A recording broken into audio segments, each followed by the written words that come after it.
తండ్రి అయిన దేవునికి, మన రక్షకుడైన యేసుక్రీస్తు ప్రభువుకు, పరిశుద్ధాత్మ దేవునికి వందనాలు స్తోత్రాలు చెల్లించుకుంటున్నాము.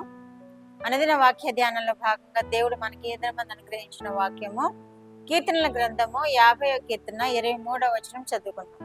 స్తుతియాగం అర్పించువాడు నన్ను మహిమపరుచుచున్నాడు.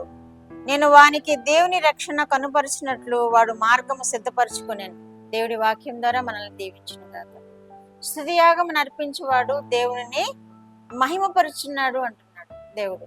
అవును కదా, స్తుతియాగం సమర్పించడం అంటే దేవుని మహిమపరచడమే.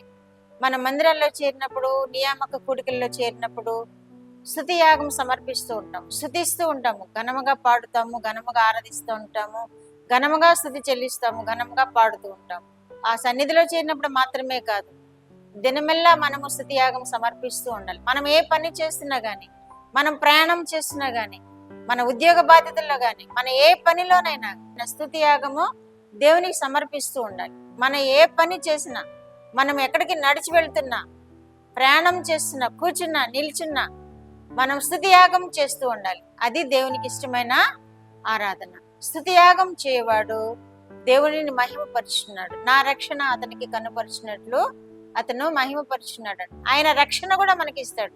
స్తుతియాగం సమర్పించడం వలన, స్తుతి చేయడం వలన మనకి రక్షణ అనుగ్రహిస్తాను అంటున్నాడు. మనము మార్గం సిద్ధపరచుకుంటున్నాము అంటున్నాడు దేవుడు. స్తుతి చేయటం వలన మనం ఏం చేస్తున్నాము? మన రక్షణ మార్గమును మనం సిద్ధపరచుకుంటున్నాము.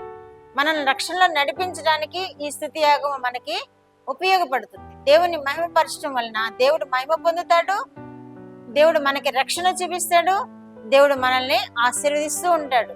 కాబట్టి మనము సమయం దొరికినప్పుడల్లా, దినమెల్లా ఏ పని చేసినా మనసులో ఆయన ధ్యానం చేసుకుంటూ, ఆయనకు స్తుతి చెల్లిస్తూ మన జీవితాలను గడిపినప్పుడు రక్షణ మనం పొందే అవకాశము ఉంది. 85వ కీర్తన 13వ వచనంలో కూడా నీతి ఆయన ముందర నడుచును, ఆయన అడుగు జాడల్లో అది నడుచును అంటున్నాడు. ఎవరికి? స్తుతియాగం సమర్పించే వాళ్ళకి, స్తుతియాగం చేసే వాళ్ళకి ఏముంటుందట? నీతి వారి ముందు నడుస్తుందట. మన ముందు నీతి నడుస్తుంది. ఎప్పుడు? మనం దేవుని స్తుతి చెల్లిస్తూ ఉన్నప్పుడు మనం ఏ పొరపాట్లకి గురికాము. ఎందుకంటే దేవుడు మనల్ని నడిపిస్తూ ఉంటాడు, దేవుడు మనలో హృదయంలో ఉంటాడు, మన తలంపుల్లో ఉంటాడు. స్తుతి చెల్లిస్తూ ఉండినప్పుడు మనల్ని అట్టి కృపతో నింపుతాడు. కాబట్టి నీతి మన ముందర నడుస్తుందట. ఇంకా అది మన అడుగుజాడల్లో నడుస్తుందట. ఎంత గొప్ప ఆశీర్వాదమో! నీతి మన అడుగుజాడల్లో నడవడం అంటే అది ఎంత గొప్ప ఆశీర్వాదం! మన ముందు నడుస్తుందంటే అది ఎంత గొప్ప ఆశీర్వాదం!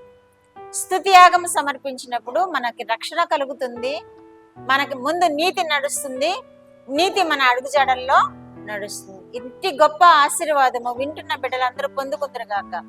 ప్రార్థన. మా దేవా, మా ప్రియ పరలోక ప్రభువా, మీ పరిశుద్ధ పాదములకు వందనాలు స్తోత్రాలనైనా. మా రక్షకుడు అయిన యేసుక్రీస్తు దేవా, మీకు వందనాలు స్తోత్రాలు. పరిశుద్ధాత్మ దేవా, మీకు వందనాలు స్తోత్రాలు. మీరు ఇచ్చిన వాక్యము కొరకు మీకు స్తోత్రాలు నాయనా. వింటున్న బిడ్డలందరూ నాయనా మీకు స్తుతియాగము సమర్పిస్తూ నాయనా మీ రక్షణను వారు పొందుకుంటూ ప్రభువా, మీ అడుగుజాడల్లో సాగిపోతూ, మీ నీతిని అనుసరిస్తూ వారు ఆశీర్వాదకరమైన జీవితం జీవించినట్లు మీరు కృప చూపండి.